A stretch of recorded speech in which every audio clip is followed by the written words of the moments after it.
Olá, amigos. 19 de maio de 2016, legítima defesa em foco. Amigos, eu sei que é um momento político extremamente delicado e nós temos os nossos compromissos, as nossas posições. Sabemos e defendemos e lutamos para que o esquema monstruoso de poder representado por Rousseff e a sua entourage, que nada fez mais do que suceder o maligno personagem que infelizmente foi presidente da República a partir de 2003, fosse apeado do poder por vias constitucionais, em um processo de impeachment, nos termos da Constituição e nos termos da lei própria que regula essa matéria, e continuaremos a lutar para que o deslinde final do processo no Senado da República seja não aquilo que acontece agora, que é o afastamento provisório, já importante para o país, mas o impedimento definitivo, a inabilitação para cargos políticos pela suspensão dos direitos políticos por 8 anos, que garantirá um período largo em que não haverá como essa malta de sanguessugas e de gafanhotos que infernizou o país desde 2003 retornar ao poder. Mas o novo governo, encabeçado pelo presidente em exercício, Michel Temer, não deve, apenas por isso, ser tratado como uma entidade olímpica que só produza acertos. E no que nos interessa, neste momento, que nos interessa mais de perto, no foco da nossa luta, nós temos de levar um alerta aos nossos participantes, relacionado com a designação completamente equivocada pelo presidente da República em exercício do deputado Raul Jungmann para a pasta do Ministério da Defesa. Em primeiro lugar, porque Temer, sendo um político conservador como é, representando um pensamento político conservador como representa, e, digamos assim, para ser politicamente correto, se não for um governo de direita, é um governo de centro, né? Com aquela base parlamentar que nos últimos dias já se convencionou chamar de centrão, é estranho que ele novamente designe um comunista para a pasta da defesa, um comunista para a chefia política das Forças Armadas. Jungmann não é comunista? Vejam a sua história pessoal, vejam o partido ao qual ele pertence. Ele é do Partido Popular Socialista, que não é nada mais do que uma dissidência do velho partidão, o Partido Comunista Brasileiro, e se duvidam disso, se alguém não está devidamente informado sobre isso, basta ler não as análises que fazemos, não as análises que outras pessoas podem fazer a esse respeito. Leiam apenas o artigo 1º do próprio Estatuto do PPS, em que ele se afirma como sucessor do Partido Comunista Brasileiro. Jungmann é um comunista. E, afinal de contas, que história é essa de já há tanto tempo a pasta da defesa ser um campo de pastagem de comunistas?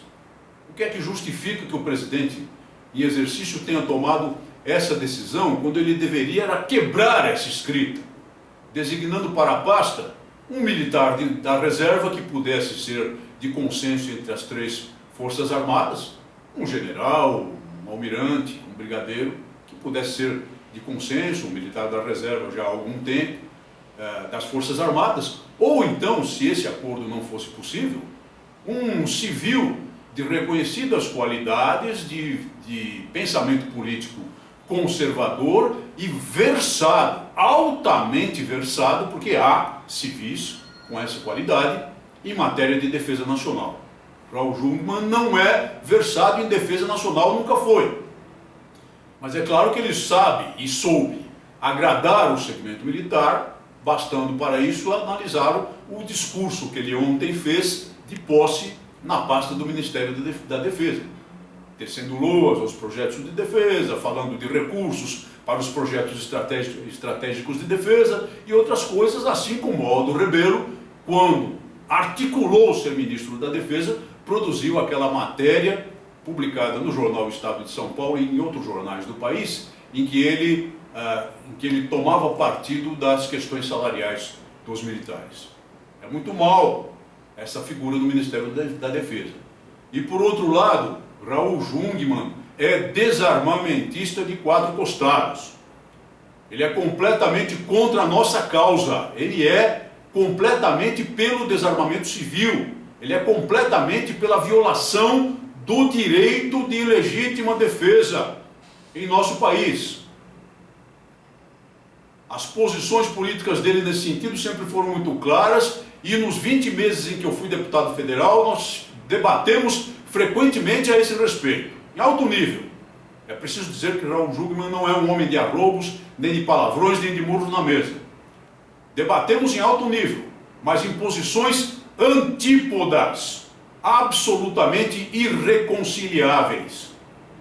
Depois do final do mandato, em uma das jogadas que ele fez, exatamente relacionada com essa questão do desarmamento civil, nós produzimos e divulgamos, devem se lembrar, um texto chamado Por que não te calas, Raul? Que nós lhes mostraremos aqui como uma imagem do atual programa. Raul Jungmann certamente usará o seu poder como ministro da Defesa para influir sobre o Exército a piorar as condições dos atiradores desportivos, dos caçadores e dos colecionadores do Brasil. Certamente. E não digam que o Exército resistirá. Não resistirá.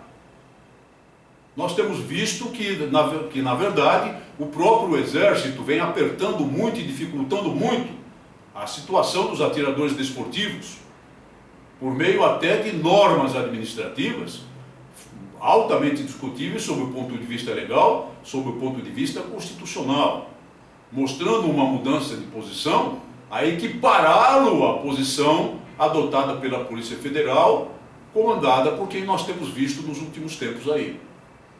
Já pelo lado do Ministério da Justiça, temos Alexandre de Moraes como novo ministro, que também não tem posições favoráveis à nossa causa, não. Embora não tenha se manifestado publicamente a esse respeito. E devemos lembrar, no tocante a ele, as restrições que comentamos quando ele assumiu a Secretaria de Segurança Pública do Estado de São Paulo. E lembre-se que o ministro da Justiça subordina a Polícia Federal. Então, esse dispositivo adotado pelo presidente em exercício é um dispositivo tendente a prejudicar o direito das pessoas de bem à sua própria defesa, à defesa do seu lar, e a influir sobre o Congresso Nacional para que não prosperem iniciativas legislativas para melhorar a situação, para melhorar o arcabouço jurídico de opressão promovido, trazido, estabelecido pelo vigente Estatuto do Desarmamento. Então nós devemos manifestar o nosso desagrado por vários motivos de interesse nacional, e esse é um dos motivos extremamente importantes, ao presidente da República nesse sentido. É preciso ajudá-lo a não cometer erros. E quando nós vemos que a tendência é de cometer erros muito sérios, nós ficamos extremamente preocupados, porque é preciso que o país rompa com os grilhões da vampiragem que o dominou desde 2003 até agora. E para isso é preciso romper com as figuras e personalidades que representam essa vampiragem, ainda que de modo, digamos assim, mais suave, de modo cor-de-rosa e não vermelho. Muito obrigado por sua atenção e até o nosso próximo programa.